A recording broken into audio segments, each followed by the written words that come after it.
Les cultures les plus rentables en saison sèche, celles qui peuvent vous rapporter gros. Pendant que la majorité des agriculteurs attendent le retour des pluies, pendant que certains laissent leur terre au repos, pendant que beaucoup pensent que la saison sèche est une période morte, d'autres agriculteurs réalisent leurs meilleurs bénéfices de l'année. Oui, vous avez bien entendu. Pour certains producteurs, la saison sèche est plus rentable que la saison de pluie. Et ceci pourquoi? Parce qu'ils ont compris une règle simple du marché. Quand les produits deviennent rares, les prix également augmentent. Et ceux qui sont capables de produire à ce moment-là peuvent gagner beaucoup plus d'argent. Mais attention, toutes les cultures ne sont pas adaptées à la saison sèche. Certaines peuvent vous faire perdre votre investissement. D'autres, en revanche, peuvent transformer quelques centaines de mètres carrés en véritable source de revenus.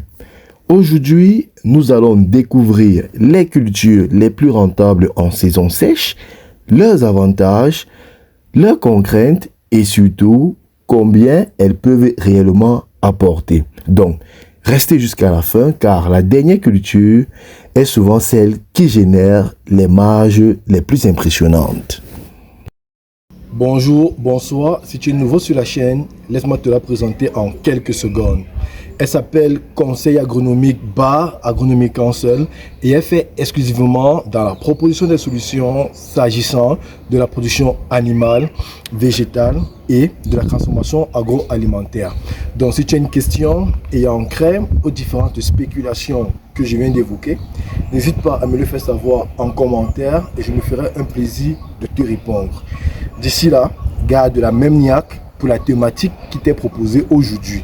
La suite, c'est maintenant. Les cultures les plus rentables en saison sèche, celles bien sûr qui rapportent gros. Mais avant, je vais vous relater une histoire qui marque véritablement cette thématique. Alors, en 2026, deux agriculteurs d'un même village décident de produire des légumes.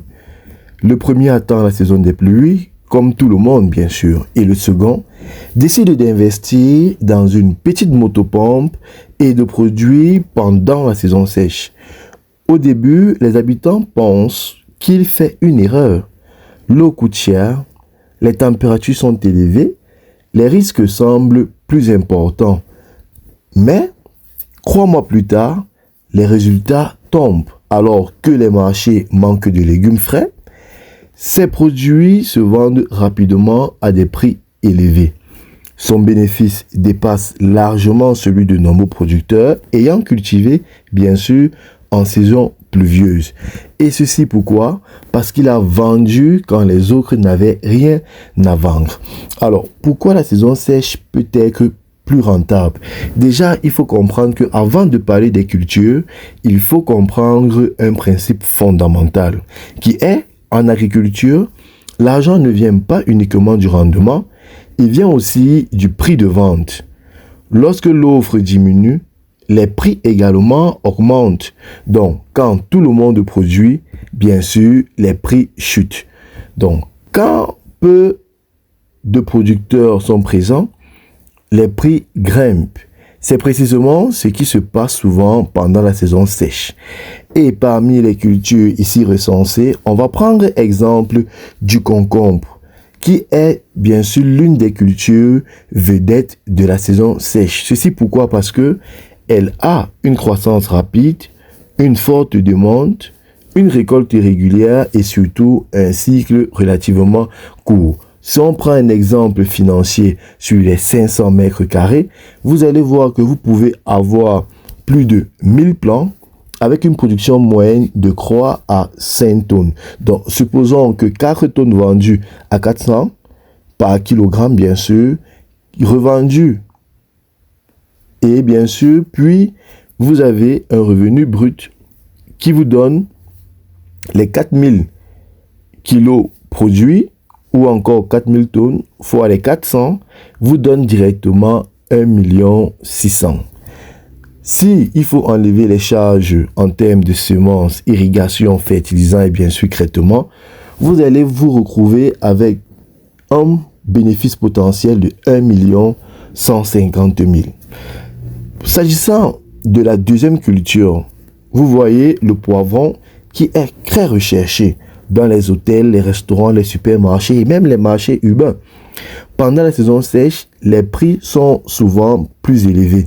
Si dans ce cas également nous prenons des exemples financiers, vous voyez que sur 500 mètres carrés, vous avez une production moyenne de 1000 à 1500 kg. Si nous prenons un prix moyen de 800 par kilogramme, vous voyez un revenu brut directement de 960 000. Alors, s'il faut retirer les charges à 300 000, vous verrez que vous avez directement un bénéfice de 660 000 francs. Une autre culture assez intéressante qui est la tomate. Vous voyez que la tomate contre-saison est probablement la reine en ce qui concerne les cultures. Mais aussi l'une des cultures les plus techniques. Pourquoi les producteurs expérimentés l'adorent? Parce qu'en période de pénurie, les prix, bien sûr, explosent. Si nous prenons cas pratique sur 500 mètres carrés, avec une production en moyenne de 4 tonnes, un prix moyen, disons le kilogramme de 500, vous verrez un revenu brut de 2 millions. Et s'il faut retirer les charges de 700 000 francs, vous verrez que vous avez un potentiel bénéfice de 1 million croissant. Cependant, je vais vous dire qu'une mauvaise gestion peut également provoquer des pertes importantes. En termes de quatrième culture, vous avez le piment. Vous voyez, le piment ici possède plusieurs avantages en termes de conservation, forte demande et également des prix généralement attractifs. S'il faut prendre également un exemple financier, sur une production de 1200 kg avec un prix moyen de 1000 francs le kilogramme, vous verrez un bénéfice brut de... Non, je ne vais pas dire bénéfice brut, mais je vais vous parler de revenu brut de 1 200 000. Et si on retire les charges de 300 000, vous verrez un bénéfice de 900 000. Voilà pourquoi de nombreux producteurs considèrent le piment comme une véritable culture d'argent. Et bien sûr, en dernière, vous avez cette culture qui est très appréciée, bien sûr, qui est la laitue, qui bien sûr a un cycle très court. Donc, dans certains cas, 30 à 45 jours suffisent. Cela permet plusieurs cycles de production par an. Je vous laisse les détails dans les commentaires pour me donner un exemple financier de cette culture-là. Et si vous avez un souci dessus, faites-moi signe et je me ferai un plaisir de vous répondre dans les commentaires. Alors, vous voyez maintenant, s'il faut peut-être prendre un exemple sur les erreurs qui ruinent de nombreux producteurs, vous verrez que beaucoup d'agriculteurs voient les bénéfices potentiels et se lancent immédiatement sans calcul, sans études et bien sûr sans plan financier. Alors, la saison sèche n'est pas une période de repos pour tous les agriculteurs. Pour certains, c'est la saison où l'argent se gagne réellement. Parce qu'ils produisent lorsque les produits deviennent rares. Dites-moi dans les commentaires, si vous aviez accès à l'eau aujourd'hui, quelle culture choisirez-vous pour cette saison sèche? Tomates, concombres ou encore piment? Et si vous souhaitez découvrir davantage de stratégies agricoles rentables, abonnez-vous dès maintenant pour ne manquer aucune de nos prochaines vidéos. D'ici là, portez-vous bien et à bientôt.